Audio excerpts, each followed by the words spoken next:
Hey, welcome back to the Healthy Living Scottsdale podcast. I'm your host, Coach Zach. I am in studio today with Coach Kelsey, and we are talking all about exercise science, which is going to be super exciting. We'll make it exciting, I promise. But before we get into today's episode, we want to give a little shout out to a client of the week.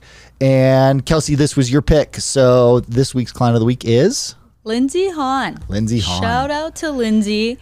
She's been coming in consistently. She did just take a little vacation. She came right back after the vacation, worried a little bit, but she came right back into it.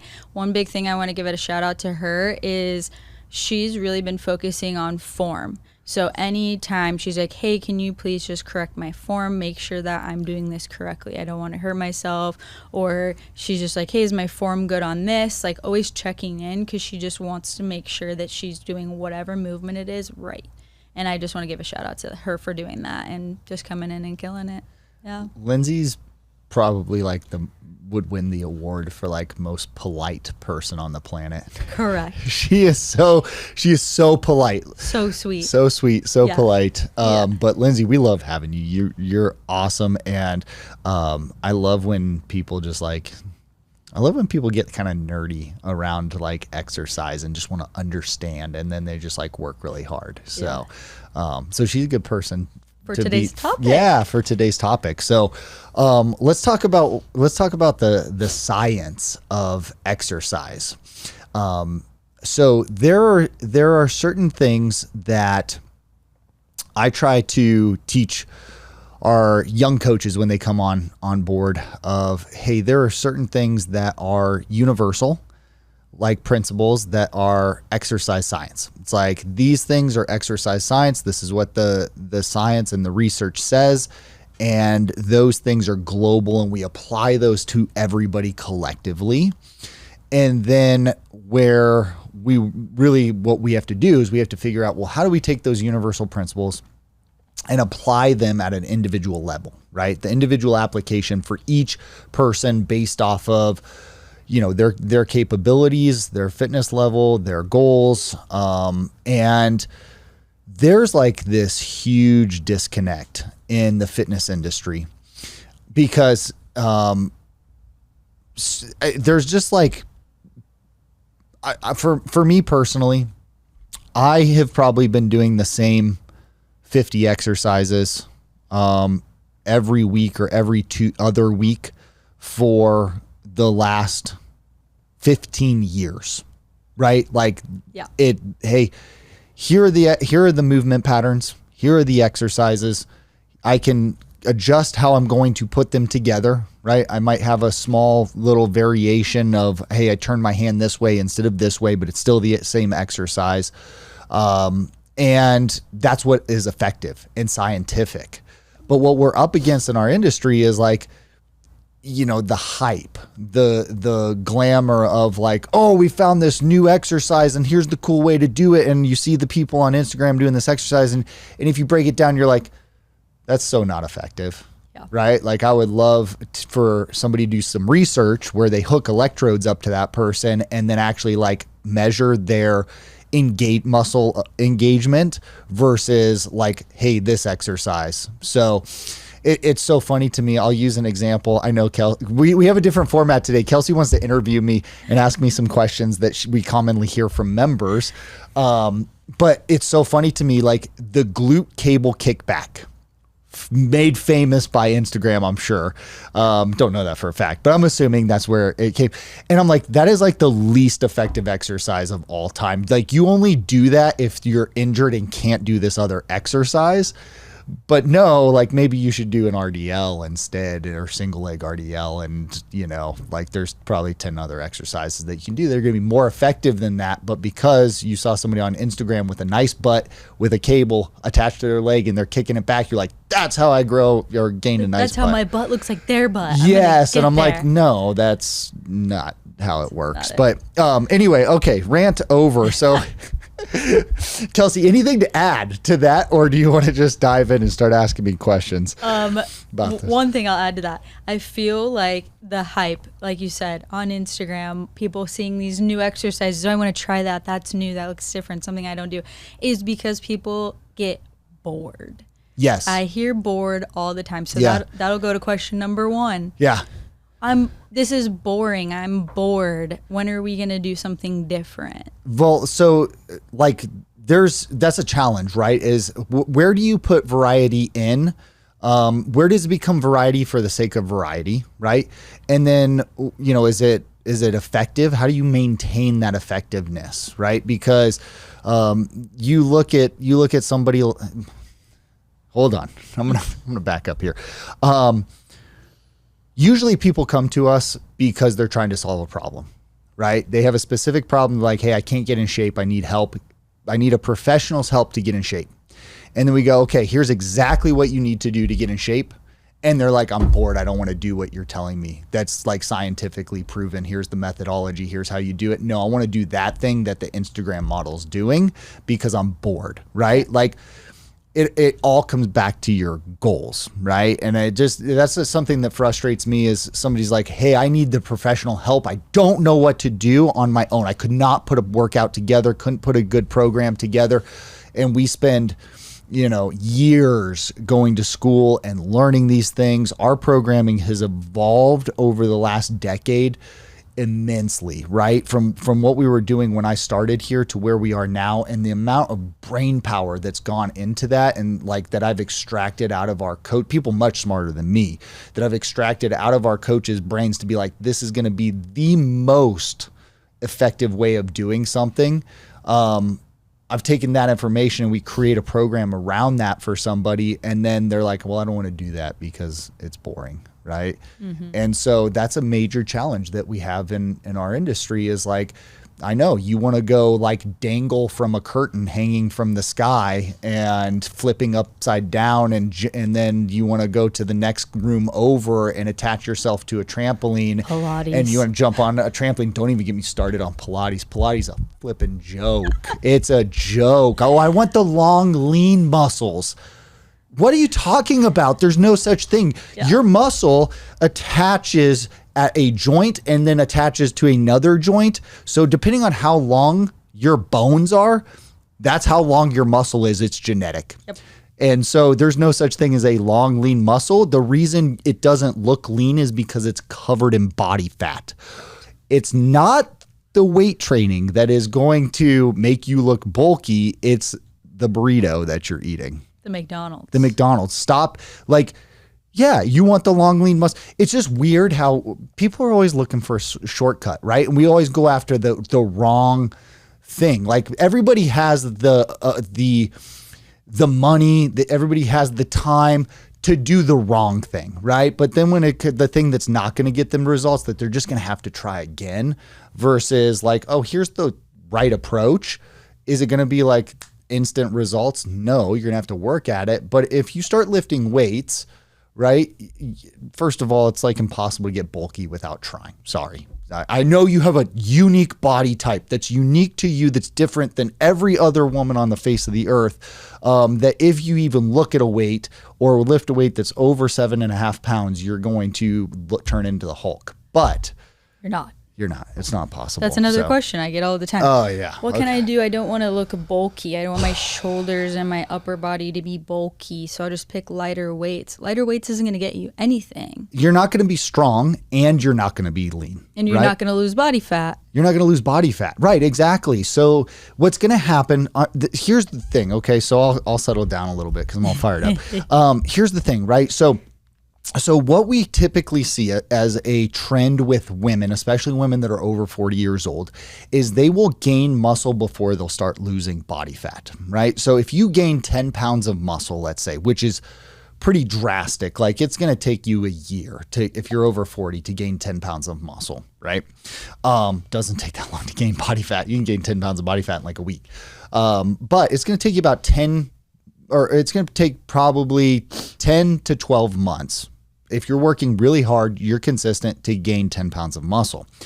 You may gain 10 pounds of muscle and only lose like 5 pounds of body fat, right? If you're not watching your diet, if all you're really doing is just working out. Yeah. And so what's going to happen is there's going to be more of you in the world because you are net 5+ pounds. And so what ends up happening a lot of times is women will start working out and they'll feel the effects of working out. And to them, that's like, hey, I'm getting bulkier. Okay. You're not actually getting bulkier. You're not getting bigger. You may have grown like a centimeter around in like your shoulders or something, because you haven't lost any fat, or you've gained more muscle than you have body fat. And so we'll see kind of that trend. It should be much easier to lose body fat than it is to gain muscle. But there's a lot of people are coming in with some metabolic issues. We got to clean up their diet. The workout component, showing up for workouts, is traditionally much easier than fixing your diet. And so initially starting off, people will make the workouts and they'll be consistent with those without changing anything dietarily. And it's like, okay, well, you might get a little bulkier because you're not losing body fat and you're gaining muscle. But like, I mean, for those of you that are watching, right, and not just listening to this, like 5 pounds of body fat is like this. 10 pounds of muscle is like this. So volume wise, there's much less if you're gaining muscle. Yeah. You know, versus gaining body fat. Gaining body fat is fluffy. Yeah. There's, you know, Yeah. a pound goes a long way. Which So. I think leads to another question when it comes to building muscle that I think a lot of clients are struggling to understand it in our programming is strength, hypertrophy, endurance. Yeah. Why- Macro cycles and periodization. Yeah. Why right? are we doing that? Which is scientific. And that's one of those universal principles that, so we take all of our members through phases of training together globally, right? Because number one, it's a global principle. It's universal. It's exercise science. Everybody needs to train in different phases of training.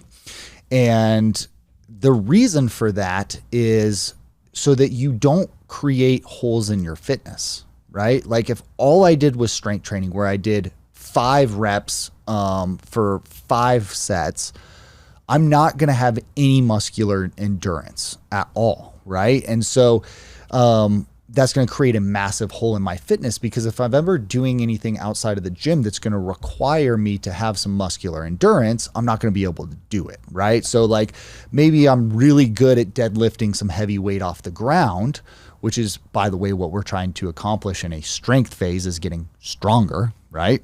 That's why there's less reps. Science says that if you do less reps with more weight, you're going to gain strength. That's why we do it, right? But if that's all I do, and then I'm, helping somebody and I have to hold a board up over my head as they nail it down, my arms are going to be flipping out and burning because I never trained for muscular endurance, and that board is going to become really, really heavy. I'm not going to be able to hold it up, right? So that's a simple example.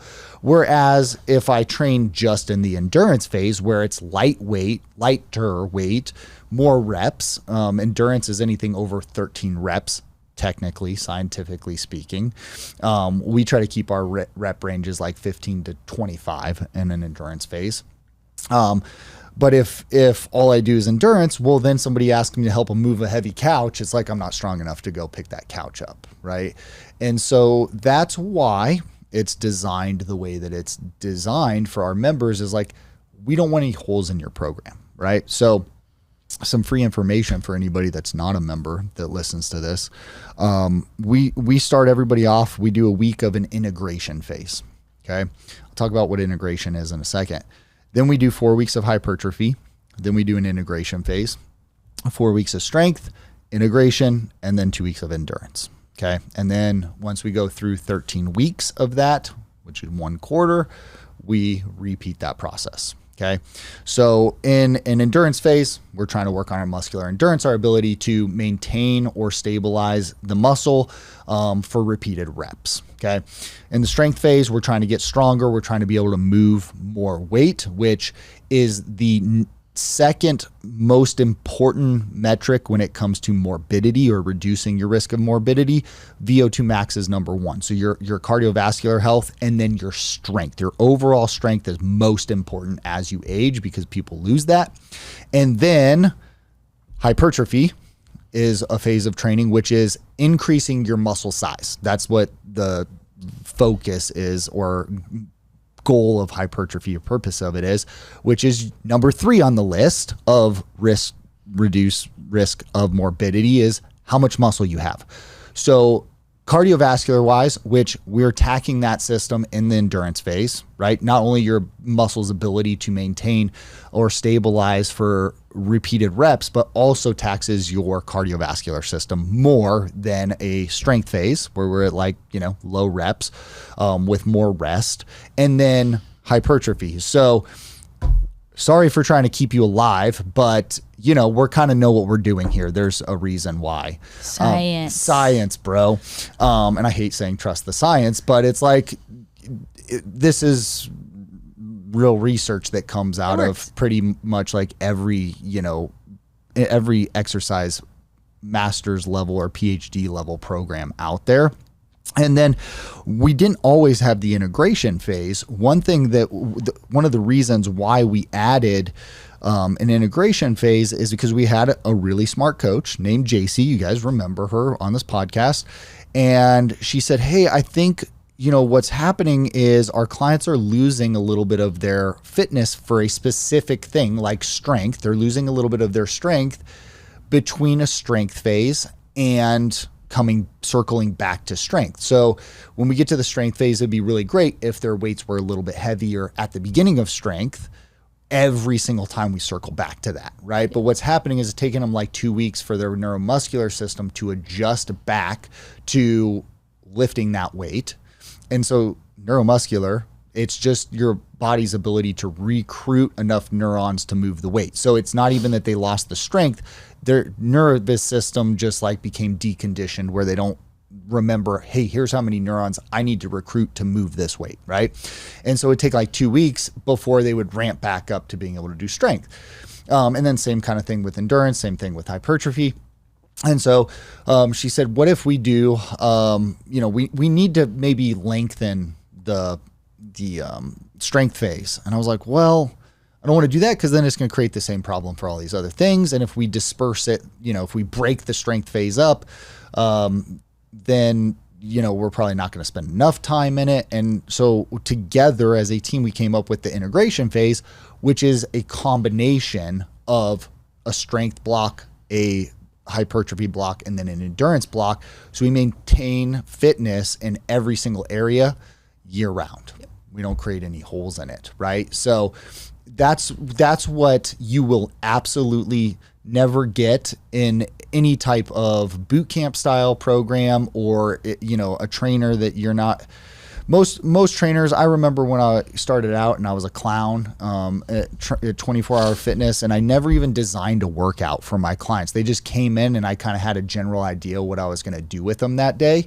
And it's a big box gym, so it's like also kind of dependent on what equipment was available for me to be able to use with my client at the time that they were training. That's a huge differentiator with us. I'm sorry that it's boring sometimes, but we have your program planned out for an entire quarter for you, knowing you're going to go through these different phases of training to make sure that you don't have any holes in your fitness program, right? Whereas, and that's really the thing that, professional athletes do, Olympic athletes who have the best trainers in the world, they follow a macro cycle. Looks a little bit different than ours. They'll actually spend like 6 to 8 weeks in a phase versus, like 4 that we do here. So, but they are training for their jobs. Yep. They're also in the best shape and everybody envies what they look like. And they're like, I want to look like that person, but I don't want to do the thing that they do. Right. And you're never going to look like that person. Yeah. So, let's talk about movement patterns. Mm-hmm. Let's talk about movement patterns because I'm guessing. My next question? Yeah, go ahead. Ask it. Oh, how come we have to do single leg things and how come we have to do single arm activities? Why can't I just do 2-legged RDLs instead of 1-legged RDLs and things like that. We're preparing for when you lose a limb. Correct. No. So unilateral training versus bilateral. So bilateral is, 2 legs, 2 arms. Unilateral is 1 single, right? Everybody's got a dominant side. So the way that I could easily get this to resonate with somebody and somebody to understand it is like, if you're doing a bilateral movement and you're right hand dominant, your right hand is usually providing more of the musculature that's moving that weight than your non-dominant arm, right? So that's going to create imbalances in the body. And we see this all the time because we do in-bodies with our clients and they have more lean mass in one limb versus the other limb. That sets you up for injury. So the more balanced you are and the less imbalances you have, then the less pull there is from, one side of your body on the skeleton towards the other end. And so you are more balanced, you're less risk of injury, less risk of aches and pains, all of those things. Not to mention that, that's a dumbed down answer, but that's what, I think will make the most sense to people of, hey, it's important that we train both limbs together because you need that in life. It's also important that we train both limbs independently of one another and we root out these imbalances, right? Yeah. One thing that we do that is probably not evident to our members is, depending on how much they train, if they train 2 days a week, then in their program, they are going to do every major movement pattern in the course of 2 weeks. If they train 3 or more times a week, it's going to take about 10 days for us to hit every major movement pattern. If they train 4 or more, they will hit every single movement pattern every single week, right? And so the more frequently somebody trains, the more we're going to hit every movement pattern. So I should have explained what a movement pattern was, right? So like a squat is a movement pattern, right? Like bending your knees, squatting down, that's a movement pattern. That's universal. Everybody should be able to squat. That's how that's human biology and biomechanics, right? Is like your body bends this way and moves this way. Okay. Now some people have injuries and things like that, but that doesn't mean that we shouldn't do that movement. It just means we need to adjust how we do that movement, right? Hinging at your hip. So if I'm bending over and touching my toes, that's a movement pattern, right? If I'm pressing something over my head, that's a movement pattern. If I'm pulling something like a pull-up, that's a movement pattern, right? And so there's all these different ways that we can move our body. And a good training program, a scientific approach to training is, hey, we're going to strengthen all of those movement patterns. And we're going to try to strengthen all of those movement patterns frequently, right? And the more frequent we can do that, the better. Now, we're limited a little bit because of, if a member only comes in twice a week, well, we have to design our programming in a way that it's like, okay, you're going to not go too long before you reinforce this movement pattern. I would love to see somebody be able to do that doesn't have an exercise science degree or has spent a long time in this industry, because it cracks me up. People are like, oh, well, I've learned kind of what I need to do now. And I'm like, okay, good luck with that. Like how many movement patterns are there? And then how are you going to put them together? Are you going to put them together where it's all bilateral or bilateral mixed with unilateral or just unilateral movements? All of that, right? And that's a universal principle. That's kind of an easy thing. So you go macro cycle, different phases of periodization, how or I guess that's what we call, like, all of your phases globally are macro cycle. Each phase is called a mesocycle. And then how many weeks are inside a mesocycle, each week is called a microcycle, right? And then from a microcycle, you actually have training days. Then from training days, you have movement pattern. And then from movement pattern, you have progressions, regressions, which is the actual exercise that you are doing. Okay.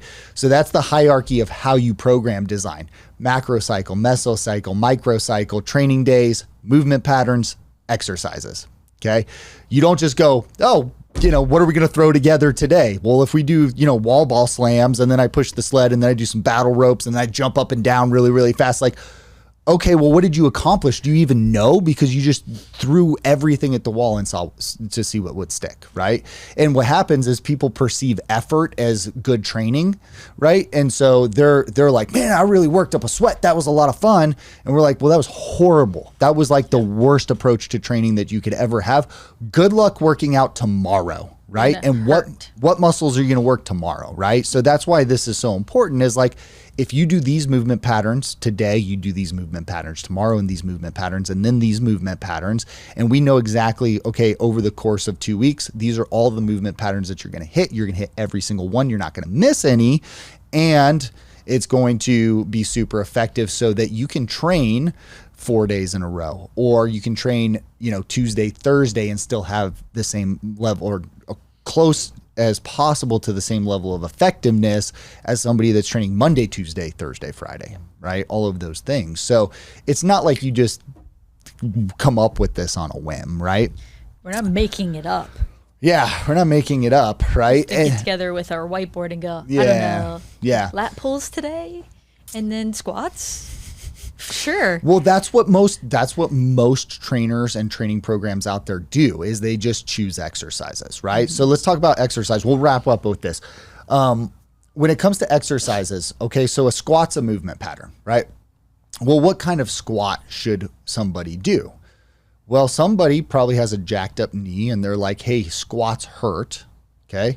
Okay, well, what type of squat can we do to that person? Can we squat where we're holding on to like a TRX and we're supported and we can control, gain stability as we go down and then pause and then come back up without a load, right? Because being on your own, you don't have stability at that joint. So can we go down and up assisted holding on to something to be able to then get to a level where we can just do a body weight squat without holding on to something? Or progress from that level to where we can do a squat without holding on to anything, but we can sit down. So we can sit and then stand. That would be like a progression, right? Yep. And then can we sit and stand holding a weight, right? And then can we hold a weight and squat without sitting onto anything, right? And then can we require a little bit more upper body demand so that we're training the whole entire chain from your shoulders and neck and chest through your core down to your hips, your glutes, your quads, your hamstrings, your knees, your calves, right? All of those things by then, instead of having one weight that we're holding, having two independent weights that we're holding, right? And then from there, once you kind of master that, then can we progress to a bar, right? Can we put the bar on our front and do a front squat which is safer for your lower back, right? And then we learn how to do the movement properly and we're engaging our core properly and we're making sure we have full range of motion. And then after we master that, then we can progress to actually putting a bar on our back. So everybody can squat, but what type of squat can you do? Right? Yeah. Can you do? The only person we've ever had here, there's one client we've ever had that I'm like, you can't do squats right now because she has bone spurs in her knees. And if she does squats, it'll cut the remaining tissue that she has. So until she gets a knee replacement and gets those bone spurs taken out of there, we can't squat with her, right? So instead, we can reinforce those muscle patterns by pushing a sled, by doing step downs, not step ups, right? So there's all these different things, but that's an example, right? So you have this big scale of different difficulties of exercises that you can do all for one movement pattern, right? Then we go to hinge. Then we go to a vertical press overhead, right? Then we can look at a squat single leg. We can look at a hinge single leg. We can look at an overhead press single leg. All of those are going to have different exercises that we do based off of the members' movement quality and capability.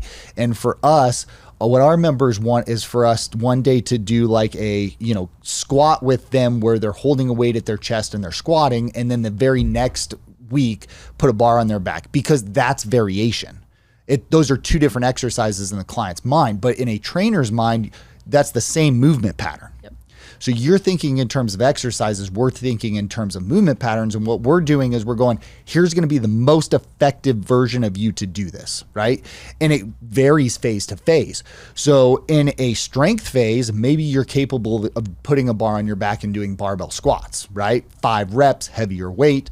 But then if I was like, hey, I want you to do 25 squats in the endurance phase, you probably shouldn't have a bar on your back. Maybe you could, but most people aren't going to be able to just like, oh yes, I moved up to a bar. Now when we change phases, it's like, no, we got to regress that back down to where you're just holding one weight, because you're going to start to compensate when you get to those higher reps, and then you're going to blow a disc and out it goes, right? So that's one thing that I really, really, really wish that our clients would understand is, it frustrates me sometimes when they're like, well, it's boring, right? Or they'll bring up, like, oh, I'm paying this much and you guys aren't coming up with anything creative for me. And I'm like, you have absolutely no idea the amount of knowledge that has gone into designing this for you so that it is the most effective thing possible, right? And one thing that I guarantee you is, like, if you're trying to be fit, right? And what it really means to be fit, not have holes in your program, be efficient at everything. Like, we are absolutely going to do that if you just show up and do exactly what we tell you to do, because we know what it is, right? But what happens is a lot of people, they relate their fitness, their level of fitness or their level of results to the scale and to their body fat. And it's like, yeah, that's a totally different thing. Guess what? You can lose weight without working out, right? What we can do really, really well is we can make sure that you feel amazing and you're strong. If that's the training program. If we're not attacking your nutrition, you could come in here and you can get really strong, but you could also still be overweight. And you're not going to shrink in size, and then you're going to go chase a shiny ball of somebody that's like, yeah, come do Pilates. You'll get long, lean muscles. It's like, that doesn't even exist. Yeah. It's not a thing. Or you see people give up. They're like, I'm bored. I don't see results. Yeah. I feel this way. And then they're just like, well, I'm going to stop doing it. I'm pretty sure push-ups have been around since, like, human beings have been around, right? Yeah. That's not a new exercise, but it's pretty effective. Pretty sure running has been around since human beings have been around. Yeah. Sorry, it's not a new exercise. Yep. I mean, you can run forward, you can run backward, you can run sideways, but you can run different distances. Yeah. Right? You can sprint, you can change it up. You can speed, but it's the same thing. It's running, right? So there's only a limited amount of variation that you can put in a good program. Yep. Right? And so that's a challenge for us, is how do we design the most effective program for somebody, but still try to keep it fun. And that's where you come in, Kelsey. You're the coach. You're the fun part. You're the entertainment for the clients. Is like, hey, you should come in and repeat these movements patterns and reinforce them and do different reps and different, set ranges regularly, changing that up. But I think the community aspect of the people you work out with and your coach who's pushing you and really is kind of the entertainment factor when you come in and work out is the differentiator. For sure. You guys are the differentiator, right? Yeah. All the knowledge in the world at the end of the day, what unfortunately what experience has told me is it means nothing to the clients. Really what makes the biggest difference. Because they don't know what they don't know, right? Like, they don't understand. I guess that's the purpose of this podcast, is like maybe just giving you, if you even understood anything that I said, but maybe just giving you a little insight into what goes into developing your program. But the reason we exist is so that you don't have to worry about that. Mm-hmm. You just show up and get told what to do and have fun and work out. Because if you are somebody who's like, well, I want to, go and do that on my own, you can't. Yeah. You can't. I mean, we're talking about 13 years of growth and knowledge of me studying these things and learning, and for the research to change and all of this stuff. And we stay on top of it, because as soon as it changes, we change we adapt and evolve and get better, right, for our clients. So, okay, guys, that's it. We'll wrap there. Thank you for listening to me rant. We'll be back next week with more great stuff. Thank you so much for listening to the Healthy Living Scottsdale podcast. Do you have a question that you'd like for us to answer live on the podcast?